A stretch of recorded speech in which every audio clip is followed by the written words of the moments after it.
Hi everybody, this hangout was on Sun and Moon last night, and most of it is Donald here, and there's Artist talking, and there's Joe talking, and the others are quiet, but about the Stan Mars experiment and his bit in it, and how he didn't actually meet Stan Mars, but he helped deal with the car afterwards. So that whole hangout is on Sun and Moon. But in the middle of it, Artists got into this, and it so interests me because everybody has this idea that, oh, they look like tree stumps, the mountains and stuff like that. When actually it's something completely different that's happened. It's electrical arcings, and Artist explains it very quickly here, how it happens. So please watch this video. Yeah, the whole place has been hit with these enormous great electrical arcings and a positive and a negative strike, like in the land and out the land. Yeah. And which is the bit where the trees grow, Artists? Lots of trees go around one of them. Most of the time I think it's the zone, the strike zone actually. So you have a positive, just like those Lindenberg. Yeah, just like those Lindenberg figures. Maybe you know them, those Lindenberg. I can maybe show a picture of them.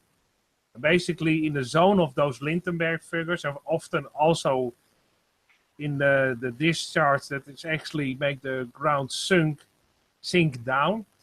That's where the trees are most of the time on the mountains. There is the iron-rich minerals, or they are certain kind of metals are into the mountain and often in the sinkhole or the crater, you can call it also. That's where the trees are often. And also in the strike zone itself is most of the time did some research and also watched some YouTube videos that actually in that zone is where the most trees are often, not always, but often. And the highest trees are in that area. So for some reason, because that area attracts minerals and metals, it also probably attracts the soil that trees can grow on better. So it fertilizes the ground. Thanks for that, Artist. Thank you for that. Yeah, anyway, we're learning and growing, and Artist has been finding all this stuff out. It's amazing. Well, you already know about those electrical discharges I talked about. So yeah, you can see them all over the Earth. So that's very interesting.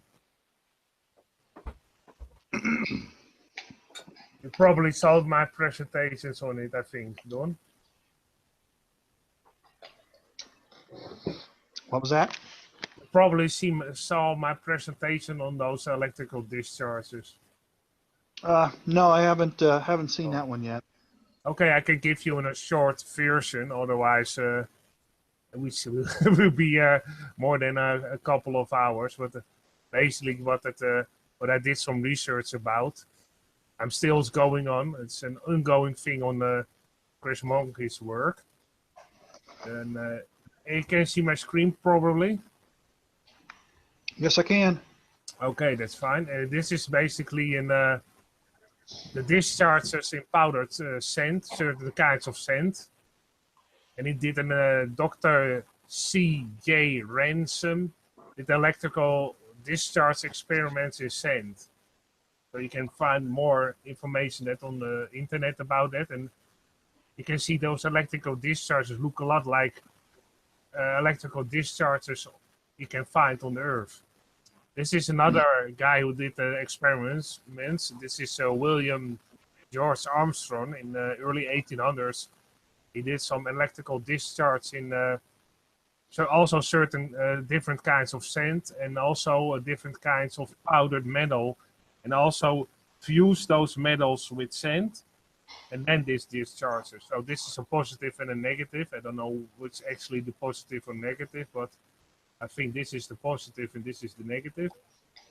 And you can see with different kinds of sands and different kinds of powdered metal, you got different kinds of figures. Here, it also already looks like those certain kinds of discharges on the Earth. This almost looks like those Lindenberg figures. It can also looks like if you look at the mountain range, you can also see this kind of figures. This is another one, just some, it almost looks like a human eye. If you actually look at the human eye, it looks a lot like an electrical discharge in powdered sand and powdered. That puts me in the mind of an amoeba, kinda. Yeah, and you can see here all those. This is the human eyes basically, and all those nerves. And this is a Lindenberg figures. Basically, you can put apart a microwave and put clippings of the microwave and hook it up to the microwave system, and then you turn it on. And it's what is interesting that if you actually does this kind of Lindenberg discharge in the wood, actually when you spray soda over it, so you pour soda over it, it works better. The Coca-Cola works the best for some reason. So, and then you can get this electrical discharge, and the positive and negative will search for each other and meet at the end. And it's, yeah, basically an electrolyte. The cola acts like an electrolyte. Yeah. But it's interesting. This is also a Lindenberg figure. That's what they called. If you actually look in Egypt in the desert, here you have also very dark, round discharge, and actually you can see also the same shape here, and it also comes across, comes here one. And if the mountain is turned to rubble, you can see it's loose rubble. That this is actually the mountain. This mountain over here, it's actually this mountain. And then you can see there's no water over here. You can see those electrical discharge shapes all over the earth. Here, another one. Even in mountains. So maybe, yeah, this was also, maybe it can also be caused by the weathering of the water, but it also could be. That's beautiful. Electrical discharge, and because the electrical discharge carves out the rock, the water flows into that place because, yeah, that's the lowest part of the mountains. And this is actually underground. You also have the same type. If you look at caves under the ground, they also look a lot like those electrical discharge Lindenberg figures. And this is actually like veins of the earth. This is in South. Yeah. And this is in Botswana, Africa. It also looks, and again, because the water flows in this, because it's the lowest part, the water flows naturally in there. So the most of the trees are there. This is another strike zone. This is this crater you can see is the Goose's Bluff crater in Australia. You can see those mountains. It's almost like a ripple effect. They push the side. And actually, this is a close-up of those of the Goose Bluff crater. And this is nearby. This is Mount Connor. You can see also, just like I showed before, with those discharges in sand, you have an outer rim. Then this is pushed up a bit down, and this mountain is basically in the middle, is pushed up again. Here it appears to be pushed out of the ground. And again, you can see a lot of trees on that surface and surrounded also, but most of the time, not always, of course, most of the times a lot of trees grow in that area. This is the distance. You can see the strike zone. You can see it's a very strange mountain range. And normally mountains don't look like this. Looks totally different. And here's that pushed up mountain. It is basically pushed down, so the positive and the negative discharge. Most of the time, the mountains that are pushed out of the ground are metal rich or mineral rich. This is near that site, very near. This is a gold mine near Mount Connor. It's the Nicholson fine gold mine. So again, near that area, there's a gold mine.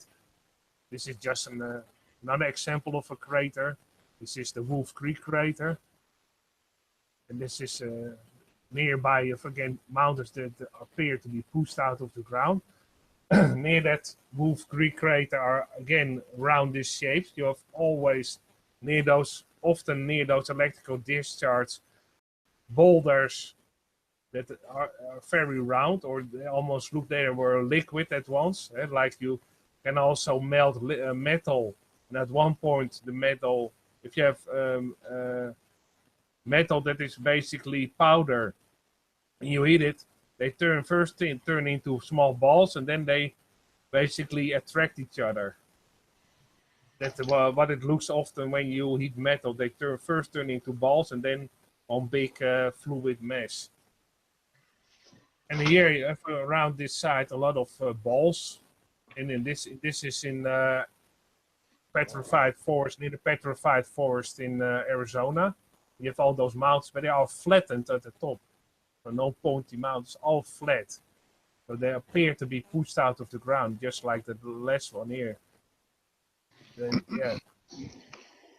And then near that you have all those petrified forests. So the electrical discharge. Well, I hope that that helps you understand more about electrical strikings and what they do and what they cause, and it somehow pushes the land in at one end and pushes the land out another, and those arkings to make mountains would have to be quite big. But it seems that we were covered in these electrical arkings. Maybe that's the time Tartaria disappeared.